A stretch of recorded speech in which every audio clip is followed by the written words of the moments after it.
Hello guys, welcome to my YouTube channel. তো আজিৰ ব্লগটো হ'ল তাৰমানে এখন ব্লগ তাৰমানে এখন নদীৰ কাৰণে আজিৰ ব্লগটো বনোৱা হৈছে। আজিৰ ব্লগটো হ'ল খালি নদী আপোনালোকক এই নদীখন দেখাম তাৰমানে কাৱাডাঙ্গা যিখন নদী আছে সেই নদীখন আপোনালোকক দেখাম। তো আপোনালোকে কাটাকাটি নকৰি শেষলৈ চাই থাকক এইখন নদী কেনেকুৱা আৰু নদীৰ পৰিস্থিতিটো কেনেকুৱা, পানী চানী কেনেকুৱা আৰু নদীৰ যখন দলং আছে এই দলংখন আপোনালোকক দেখাম, আপোনালোকৰ মাজত শ্বেয়াৰ কৰিম। অৰ্থাৎ আপোনালোকক আমাৰ গাঁৱৰ যিখন নদী এইখন নদীটো কেনেকুৱা আপোনালোকে চাব পাৰিব।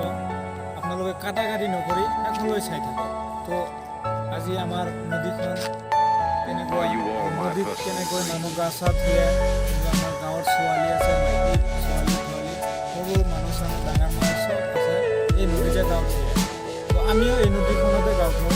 এইখন নদী আপোনালোকক দেখাম, আপোনালোকে গাঁও ধোৱা কেনেকৈ, গাঁও ধোৱাটো চাওক। Everything you know is in your mind. এইখিনিয়ে আমাৰ গাঁওটো আৰু নদীটো কেনেকুৱা। বলক ভিডিঅ'টো আৰম্ভ কৰোঁ।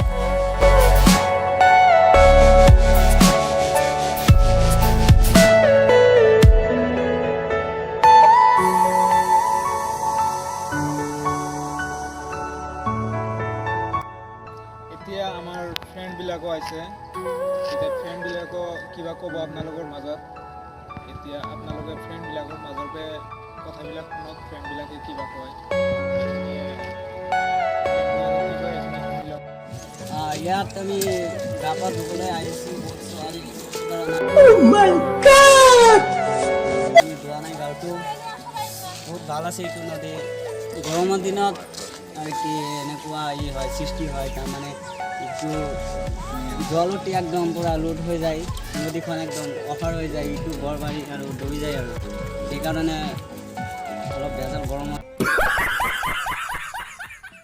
গৰমৰ দিনত, ঠাণ্ডা দিনত বহুত শান্ত থাকে আৰু সেইকাৰণে ছোৱালীবিলাক বা ল'ৰা ছোৱালীবিলাক ইয়াতে গা পা ধুই থাকে।